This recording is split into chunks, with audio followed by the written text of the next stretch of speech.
The exact second my daughter laughed and said I ruined her aesthetic, the room went dead silent. Not quiet, empty, like all the air got sucked out at once. The only thing still moving was my heart, pounding so loud I could feel it in my ears.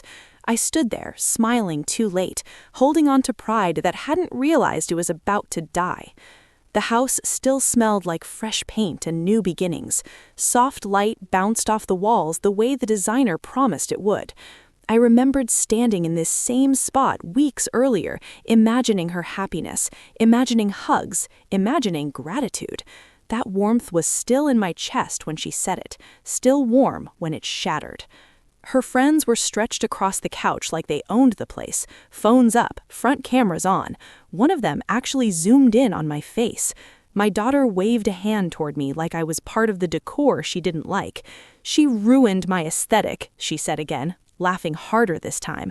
The word ruin echoed in my head, louder than all their giggles combined. She walked around the room pointing at the fixtures I chose, the light handles, the cabinets, the flooring. "This is so ugly," she said, scrunching her nose. "Why would you pick this?" Her friends laughed on cue. I tried to explain. I tried to say why I chose neutral tones, why I thought it would age well. My voice cracked halfway through the first sentence. No one heard it anyway. The snickers drowned me out. Then she said it. "Honestly, you should have just given me the money instead of this embarrassment." Embarrassment. That's when it hit me. I wasn't her parent in that room. I was a prop, something she brought out to show what not to be. Anger flashed hot in my chest, but shame swallowed it whole. I felt myself shrinking, shoulders folding inward. There was an unspoken threat in her tone. Fix it or get out of my life. I mumbled something about taking a call and left early. My shoulders were tight all the way to the car.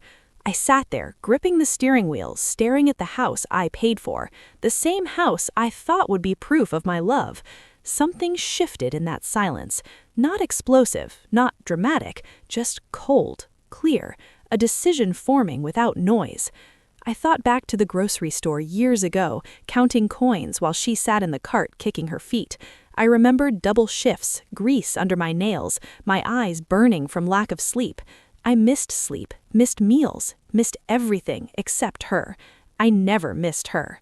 Her childhood dream boards were taped to our fridge. Big houses, bright kitchens. I promised her better. After the divorce, she watched everyone blame me. I took it. I took all of it and kept going. I spent years overcompensating, gifts instead of boundaries. I carried guilt for not being cool, not being stylish, not being enough. The first time she aimed embarrassment at me, she learned it from someone else. I brushed it off as teenage attitude. I normalized disrespect because it hurt less than facing it. What I never told her was my own parents cut me off financially once, called it a lesson. I swore I'd never do that to my child. The house was my peace offering. I signed the papers with shaking hands, pride louder than fear. Standing there now, I finally understood. Love without limits had taught her entitlement. Every sacrifice came rushing back, colliding with the way she looked at me in that room. Later that night, she texted me. No apology, just doubling down. Screenshots followed, her friends joking about boomer decor. I went back to the house alone. It felt smaller, like it was pushing me out. I discovered she was already planning renovations, on my dime. The argument over the phone escalated fast, her voice sharp, dismissive. She accused me of controlling her by owning the house. I reminded her it was legally mine. She laughed and called me dramatic. The next day, my name vanished from every photo she posted. Neighbors asked if I was the help when I stopped by. That night, I pulled out the mortgage documents. Fear twisted in my chest. Fear of losing her. Fear of losing myself. For the first time, I wondered what reclaiming power might feel like. I called a real estate agent. "Just asking questions," I said. I sounded calm. Something inside me hardened. The agent called back the next day and confirmed it. Sole ownership. every card in my hand. The clarity hit like cold water. I remembered my parents' words about respect and consequence. At dawn, I stood in the driveway looking at the house, not as a gift, but as an asset. The decision crystallized without anger, just resolve. I ordered a for sale sign online and chose the boldest font. I imagined her face when she'd see it, not with glee, just certainty. When I placed the sign in the lawn myself, my hands didn't shake. Her call came minutes later. Her voice was small, panicked. She accused me of betrayal. I stayed silent longer than usual. When I spoke, I was calm. I told her exactly why the house was on the market. Her threats to cut me off didn't land anymore. Love didn't mean surrender. I hung up feeling lighter than I had in years. The sign went viral before I said a word. Neighbors watched as buyers toured the house. She showed up unannounced, tears mixing with rage. The confrontation happened right there on the lawn. Voices raised. I stated facts: ownership, gratitude, respect, boundaries.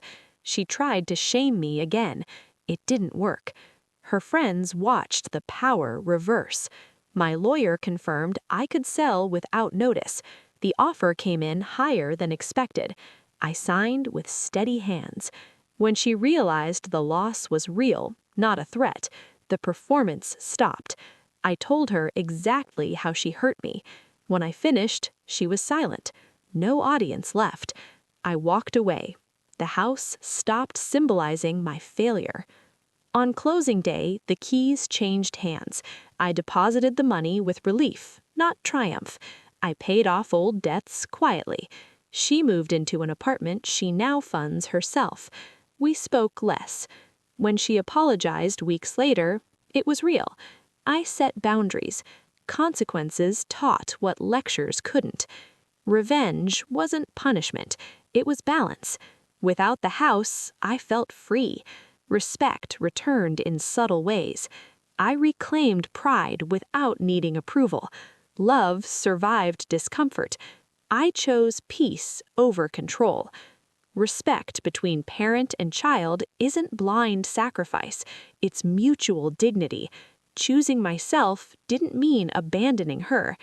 To anyone watching who feels used by family, gifts without gratitude rot into entitlement. Boundaries aren't cruelty. That for sale sign wasn't revenge. It was a line in the sand. If this story hit home, ask yourself where you give too much. Share your story. Like and subscribe for more real-life emotional truths. The lawn is empty now. The sign is gone. And for the first time in a long time, I can breathe.